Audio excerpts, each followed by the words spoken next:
Je pense que t'es au courant, mais ça fait plus d'1 an qu'on attend de nouveau James Bond. Il n'arrête pas d'être reporté. Mais du coup, je réfléchis souvent à quel est mon James Bond préféré. Et je pense que c'est Casino Royale. T'as jamais vu Casino Royale ?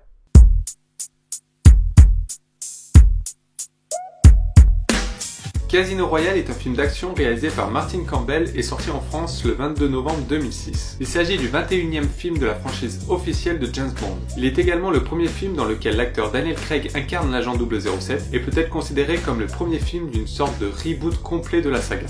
Un poil compliqué cette phrase. Mais pour faire simple, tu peux regarder Casino Royale sans avoir vu aucun autre James Bond avant. Le film raconte la première mission de James Bond en tant qu'agent 00 au sein du MI6, le service de renseignement britannique. Pour cette mission, il doit démanteler un réseau terroriste. Et pour ce faire, il va devoir affronter le Chiffre, qui est en quelque sorte le banquier des terroristes. Bon, pour comprendre pourquoi je considère ce James Bond comme mon préféré, il faut parler rapidement du contexte de sa sortie. En 2006, on sort d'une époque où James Bond a perdu de sa superbe. Les derniers films sortis à la fin des années 90 et au tout début des années 2000 sont très moyens. Mis à part l'opus GoldenEye sorti en 95 pour lequel j'ai énormément d'affection, tous les autres films avec Pierce Brosnan et même les films de la fin des années 80 avec Timothy Dalton sont oubliables, malgré un succès pas dégueu à leur sortie. Mais avec le temps, on se souvient surtout des méchants bien trop manichéens, des gadgets un peu pétés et des intrigues un poil grand guignolesque. Bref, James Bond était en quelque sorte en train de devenir la caricature de lui-même. Il était en train de devenir un peu has-been. Mais au milieu des années 2000, les producteurs décident de souffler un vent de fraîcheur sur la franchise en repartant de zéro. Pour cela, ils décident de changer d'acteur et choisissent le beau Daniel Craig pour incarner le nouveau James Bond. Derrière la caméra, ils décident de refaire appel à Martin Campbell qui était le réalisateur de GoldenEye. Et surtout au niveau du scénario, ils souhaitent revenir à la base de la légende 007. Ils ressortent donc de leur carton l'idée que Tarantino leur avait proposée durant les années 90. Tarantino ? À savoir, adapter le tout premier roman de Ian Fleming, le créateur de James Bond, et donc raconter la toute première mission de l'agent 007. Il a quand même toujours des bonnes idées, ce Tarantino. Ce nouveau film appelé Casino Royale sort donc à la fin de l'année 2006 et est un véritable succès, aussi bien public que critique. T'as fini ? Hein ? Ah non, parce que c'est bien beau tout ça, mais ça te dit toujours pas pourquoi il faut voir ce film.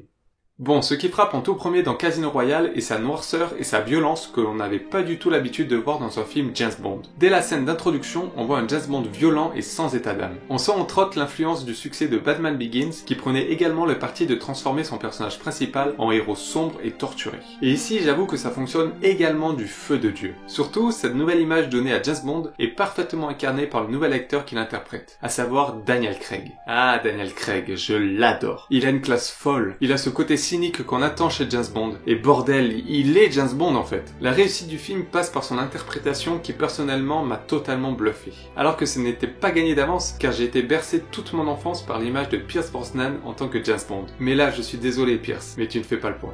Daniel Craig est captivant dans ce film, mais le reste du casting est également de haute qualité, avec en tête d'affiche la talentueuse Eva Green qui incarne sublimement la toute première James Bond girl, et Mads Mikkelsen qui restera l'un des méchants de James Bond les plus charismatiques. Il est dingue cet acteur. Une vraie gueule de cinéma comme on n'en trouve que très rarement. Au-delà du casting et du virage sombre que prend la saga avec ce film, Casino Royale reste également un film d'action époustouflant. Alors oui, il y a peut-être un peu trop de blabla pour un film d'action lambda on va dire, mais quand ça pète, ça ne fait pas semblant. Que ça soit la palpitante course-poursuite à pied en début de film ou les scènes de baston bien crues, on en prend plein les yeux. Mais c'est clair que les scènes les plus marquantes restent peut-être les scènes de poker qui sont ouf. Ouais, je ne vais rien spoiler donc je ne vais pas rentrer dans les détails, mais l'écriture de ces scènes est de très haut niveau. Casino Royale est un film magnifique. Les scènes d'action sont époustouflantes, les scènes de tension sont intenses, il y a de l'humour, des retournements de situation et puis même une histoire d'amour. Certaines mauvaises langues considèrent que ce n'est pas un vrai James Bond. Les puristes, toi-même tu sais. Mais pour ma part, j'ai adoré découvrir cette nouvelle facette de ce héros légendaire. Et puis on retrouve quand même ce qui faisait le charme de James Bond, à savoir un humour anglais tranchant et un charme énigmatique qui hypnotise tous les personnages féminins. Oui, car ça reste malgré tout James Bond, on ne peut pas lui enlever ça. Ce film a magnifiquement bien renouvelé la saga et a permis de lancer une nouvelle intrigue principale qui continuera durant les 3 films suivants et qui devrait, je l'espère, se terminer avec le tant attendu Mourir peut attendre. Donc oui, pour toutes ces raisons, je considère Casino Royale comme mon James Bond préféré et je te le conseille vivement. Ouais, mais je l'ai déjà vu ce film en fait. Ah bon? Ben ouais. Mais t'as kiffé du coup Ouais. T'as vu toi ça?